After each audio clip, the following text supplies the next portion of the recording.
Hello friend, আসসালামু আলাইকুম। কেমন আছেন আপনারা সবাই? আশা করি আপনারা সবাই ভালো আছেন। আপনাদের দুই আলহামদুলিল্লাহ আমি একদম ভালো আছি। আর এই যে দেখেন আমার ঘরের পরিস্থিতি এরকমের মধ্যেই আলহামদুলিল্লাহ বললাম। বর কাজ থেকে এসে ও পানি পাস করার চেষ্টা করছে, পানি টানি সাফ করার চেষ্টা করছে। ভীষণ পানি জমে গেছে, অতিরিক্ত পানি জমে গেছে। আর আজকে ভেবেছিলাম যে একটু ভালো মন্দ রান্না করছি, একটু খুশিতে থাকবো। তারপরে এরকম পরিস্থিতি আমার মন মেজাজ অনেকটা খারাপ হয়ে গেছিলো, তাই জন্য বড়ি সাফ সুতরো করে দিচ্ছিল। তারপরে না আমি ঘরে বিরিয়ানি বানিয়েছিলাম। বিরিয়ানিটা অত্যন্ত সুন্দর হয়েছিল, খুবই ভালো হয়েছিল বিরিয়ানিটা। ওইটাই মিক্স করছি বিরিয়ানিটা। আর কি বলেন তো, আমি আজকে বিরিয়ানিটা দমে এই কড়াতেই দম দিয়ে দিয়েছিলাম, কেননা দুজনের তো অল্প স্বল্প করেছিলাম, এটাই বেঁচে রয়ে গেছিলো জানেন তো। তার দুদিন পরের এই ব্লগটা ফের শ্যুট করেছি। বরকে কয়েকদিন যাবত না আমি রুটি করে দিচ্ছি, ও রুটি নিয়ে যাচ্ছে, ভাত নিয়ে যাচ্ছে না। তো আরামসে রুটি বেশ ভালো খাচ্ছে। আর খামির করে রুটি বানিয়ে দিচ্ছি, তো নরম নরম রুটি হচ্ছে। ও বলছে ভীষণ ভালো লাগছে পায়েল খেতে, তো তাই জন্য রুটি বানিয়েছি আজকে। দেখেন খামিরটা করে নিচ্ছি প্রথমে ভালোভাবে, আর পানিটা ভালো করে ফুটিয়ে তারপরে আটা দিলাম। আর এটা আশীর্বাদ আটা, এইটাই। আর এই তো ভালোভাবে খামিরটা হয়ে গেছে। এটা একটু ঢাকা চাপা দিয়ে সাইডে রেখে দিই, তারপরে এটা মাখবো, কেননা অনেকটা গরম তো হাত জ্বলে পুড়ে যাবে, ওই জন্য বললাম। আর এইটা ডিব্বাটার ঢাকা খুঁজছিলাম, কোথায় গেল। তারপর বলি না, ঘরে রেখে আসছি। তারপরে এই যে দেখেন কালকে রাত্রে না আমি আলু কেটে রেখেছি। আলুটা কতটা ধরে গেছে দেখেন, কষ্ট ধরে গেছে, বেকার হয়েছে আমার। কি বলবো, ঘুগনিটা খেতে ভালো হয়েছে, কিন্তু আলুটা এরকম কালো টাইপ হয়ে গেছে না, আমার ভীষণ খারাপ লাগছিল যে কেন এরকম হয়ে গেল। তারপরে কষ্ট হয়ে গিয়েছিল, তাই জন্য আমি না এর আগে কখনোই আনাজ তরকারি কেটে রাখি না, কেননা এরকমের জন্য, যে এরকম কিছু যদি পরিস্থিতি হয় তাই জন্য। তারপরে দেখেন মোটারও ভিজিয়ে রেখেছিলাম, মটর ভিজিয়ে রেখেছিলাম। তো মটরটা আমি এইটাই ধুয়ে নিচ্ছি ভালোভাবে, খুব ভালোভাবে পরিষ্কার করে নিচ্ছি। আর এদিকে না কড়াইটা গরম করতে চাপিয়েছি, কেননা আমি মটর আর আলু দুটোই ভেজে তারপরে ঘুগনি করব। দেখছেন আলুগুলোর কি পরিস্থিতি, এতটাও কালো হয়েছিল না যতটা ক্যামেরায় লাগছে, তাও হয়েছিল। কোনো দিনও এর পরে আমি কখনো রাত্রে সবজি টবজি আলু টালু কেটে রাখবো না। এই যে একবার ভুল হয়ে গেছে। কি বলেন তো, কালকে ভেবেছিলাম যে সকালবেলা তাড়াহুড়ো করার থেকে আজকে কেটে রেখে দিয়ে, এটা ভেবেই কেটেছিলাম। তারপরে আর কি, যা আপনাদের সামনেই তো আপনারা দেখতে পাচ্ছেন, কিছু লুকানোর ব্যাপারই নাই। আর তারপরে দেখেন একটু লবণ দিয়ে দিলাম, একটু তেল দিয়ে দিলাম, আর তাতে একটু হলুদ দিয়ে এটা একটু ভাজা করে নেব। অনেক মানুষ আছে না পেঁয়াজ লাল করে মটর আলু একসঙ্গে ঢেলে তারপরে কষিয়ে ঘুগনি করে, ওটাও একরকম হয়। আর আমি ফের কি জানেন তো, আলু আর মটরটাকে আলাদা ভেজে তারপরে ফের কষিয়ে হুইসেল মারি, এইটাও একরকম হয়। তো আমি যে যার রান্নার ধরন সেটার আছে, যে যার মতো সে তার রান্না করে, তাই না? আমার কাছে যেন এটাই ভালো লাগে। অনেক মানুষ আছে না ঘুগনিতে চিনি খেতে পছন্দ করে না, ফের আমি চিনি ছাড়া ঘুগনি খেতে পছন্দ করি না, এরকম সমস্যা। তারপরে দেখেন এইদিকে পেঁয়াজ লালটা করে নিয়েছি। তারপরে এই তো এদিকে ঘুগনি আলু এই দুটোই মটর আলু এই দুটো ভাজা হয়ে গেছে। তারপরে এটাই তুলে দিচ্ছি। তুলে দেওয়ার পরে তারপরে সব মশলা আদা রসুন দিয়ে যেমন কষিয়ে রান্না করে না, ওটাই করব। আর এই যে মা এবারে যে নাইটি আমাকে দিয়ে গেছিলো না, সেই নাইটির মধ্যে একটা আমি বার করে পরছি। নাইটিগুলো অত্যন্ত ভালো নাইটি জানেন তো, ভীষণ হালকা, খুব সুন্দর নাইটিটা। তো এইটাই খুব পাতলা পাতলা নাইটি। তো মা বলছে, বলে এইবারে কচি আসলে এইবারে ফের দুটো নিয়ে আসবো তাহলে তোর জন্য। আমি বলি নিয়ে আসার দরকার নাই, এখানে কিনে দেয় তো। তাও ওই যে মায়েরা নিয়ে আসে। আর কালকে রাত্রে না একটু চিকেন রান্না করেছিলাম, চিকেন ভাত ওগুলো না সব পড়ে রয়েছে, ওগুলোও বার করে রেখে দিলাম ফ্রিজ থেকে, কেননা ঠান্ডাটা তো কাটাতে হবে বলেন। আমি খাবো, বর খাবে না।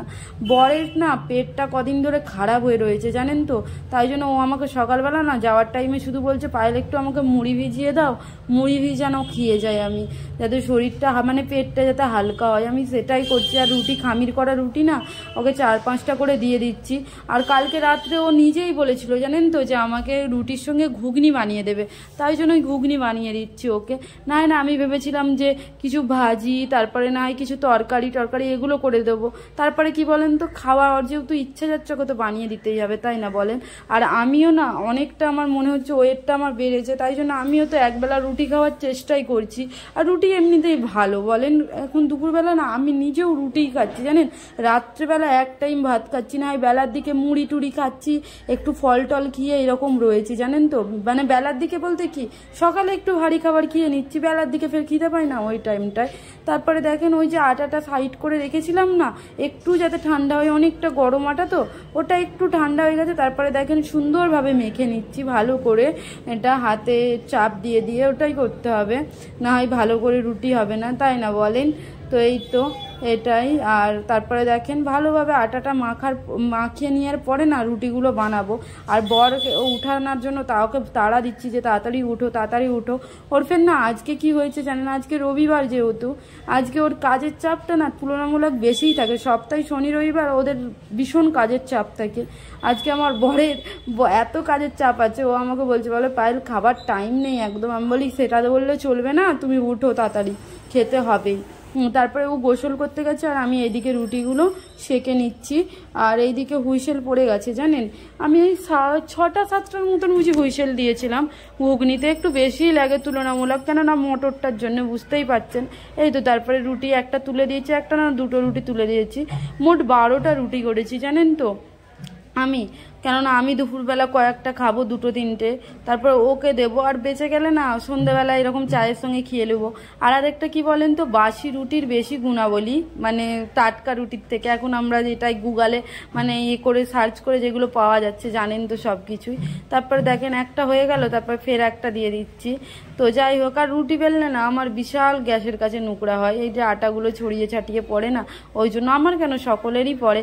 যতই কিচেন টেবিলগুলো না পরিষ্কার করে মেলা হোক, তারপরেও দেখবেন আর হয় না, ওই নোংরা হতেই থাকে। তারপরে কি জানেন তো, এখনো বিছানার চাদর টাদর না কিছু তো মানে হয়নি, গোছগাছ করা হয়নি, বিছানা তোলা হয়নি, কেননা এইদিকেই তো আমি ব্যস্ত হয়ে পড়েছি। কি তুলবো বলেন, এইটাই একার হাতে কাজ করলে যা হয়। আর এখন কি বলেন তো, আমি আমার কদিন ধরে না রাত্রের ঘুম পূরণ হচ্ছিল না বলে কি জানি, আমার শরীরটাও না একটু খারাপ মতো হয়ে গেছিল। আর ঘুম না পূরণ করা অবশ্যই প্রয়োজন।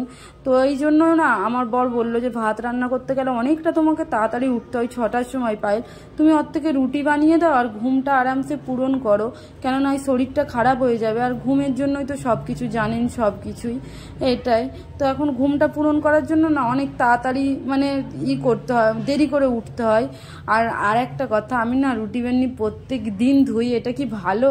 আমি জানি না, একটু জানাবেন তো।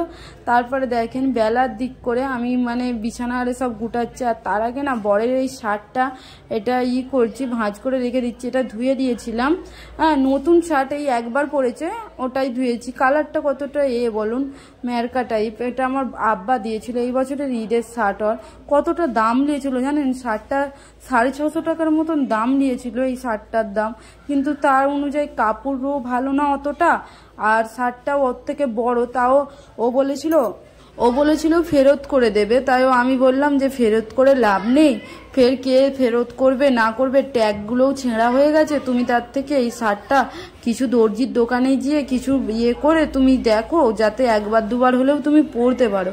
তো তাই জন্য না সাইডগুলো একটু চেপে নিয়ে আসছে, তবু ওর গায়ে হওয়ার জন্য। লেন্থটা বড়ই রয়েছে, আর কি করা যাবে বলেন, এটাই গুটিয়ে কাটিয়ে রেখে দিচ্ছি। তো যাই হোক, তারপরে দেখেন এটা ভালো করে গুছাচ্ছি, গুছিয়ে তো রাখতেই হবে। আর আমার বরের না সেইবারকে আপনাদেরকে তো দেখানোই হলো না, ওর জন্য কি শার্ট আমি পছন্দ করে অর্ডার দিয়ে আসলাম। সেই শার্টটাও এত সুন্দর বানিয়ে দিয়েছে, কি বলবেন, দারুণ বানিয়ে দিয়েছে ওর শার্টটা। আর ওরও ভীষণ পছন্দ হয়েছে জানেন, ও আমাকে বলছে পায়েল দারুণ লাগছে। আর এখন করে কেন কি জানি, বিয়ের পর থেকেই না তো ও আমার পছন্দরই দেখি ওর শার্ট, মানে যেগুলো জামা প্যান্ট যেগুলো পরে না আমার পছন্দরই পরে, আর ওর পছন্দই আমি পরি, এটাই হয় তাই না বলেন। তারপরে দেখেন গুছিয়ে রেখে দিচ্ছি। আর আলমারিটা না সেদিনকে এত সুন্দরভাবে গুছিয়ে রেখেছি, কি বলবেন, আমার বড় দেখে ভীষণ তারিফ করছিল আমার, যে পায়েল তুমি খুব সুন্দর করে আলমারিটা গুছিয়ে রেখেছো।